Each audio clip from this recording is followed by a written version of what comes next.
What's up guys, I'm Nico of Camera Crunch, and in today's Lightroom video, we are going to be looking at the Hsl panel on Lightroom.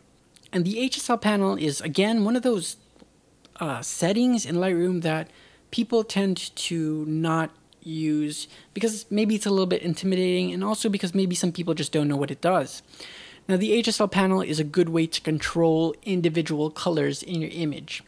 H stands for hue, S stands for saturation, and L stands for luminance.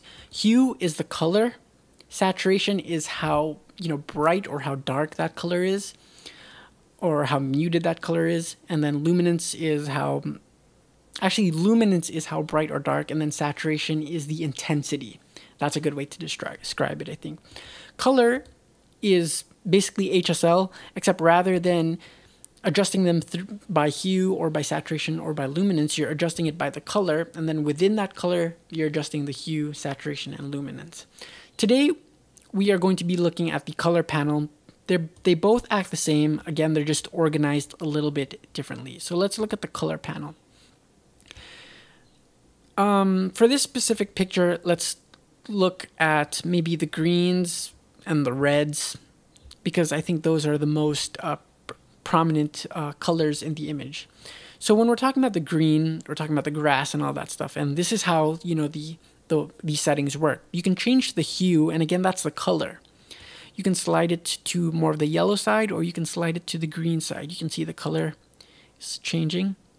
So you can affect how your greens look like in an image. You can also affect the saturation, so how bright it is. If we increase it, it gets more intense. Then if we decrease it all the way, it looks pretty much gray. But the intensity actually looks pretty good. And then the luminance is how bright or dark it is. So we can increase the brightness. You can see up here, it's sort of, the exposure went up, or we can pull it back, and then it gets a little bit darker.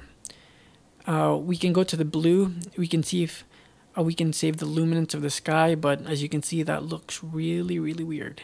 So let's just not touch that. Let's look at the reds here. So the reds more with the skin tone and the face and the lips. If we increase the saturation, you can see the lips, they just went really, really bright. You can mute them too. So let's just increase that a little bit. Luminance, let's see what it does. Nope, dark's not good.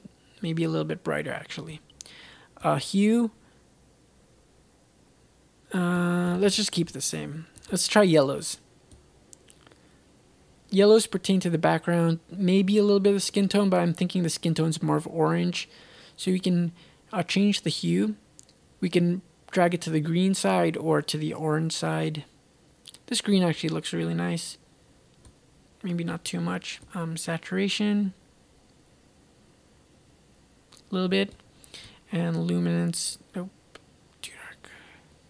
I think that's fine. Let's try orange to affect the skin tones. Oh, too much. I think that's good. Saturation, maybe lower it actually, and then luminance. I think that looks pretty good. So that's basically how you use the color panel. And again, Hsl is the same thing, it's just organized differently. But what you can do with hue, saturation, and luminance that you couldn't do with the color panels, you can use this sort of color picker adjuster. So here, if I go to hue, click this color picker, and then I click on the greens, I can drag up and down. You can see it's sliding the different colors, so I can change that to fit what I want. Luminance or saturation, you can again, grab the skin, decrease saturation, increase the saturation. So that's another way you can control it. But I hope you kind of understand what the hue, saturation, and luminance does, and what you can do or how you can use it to enhance an image. So that's it, guys. Again, if you want to learn more about Lightroom, go to camcrunch.com/Lightroom. There will be a bunch more videos on Lightroom over there that you can check out to learn how to use Lightroom. I'm Nico of Camcrunch, and I'll see you guys in the next video.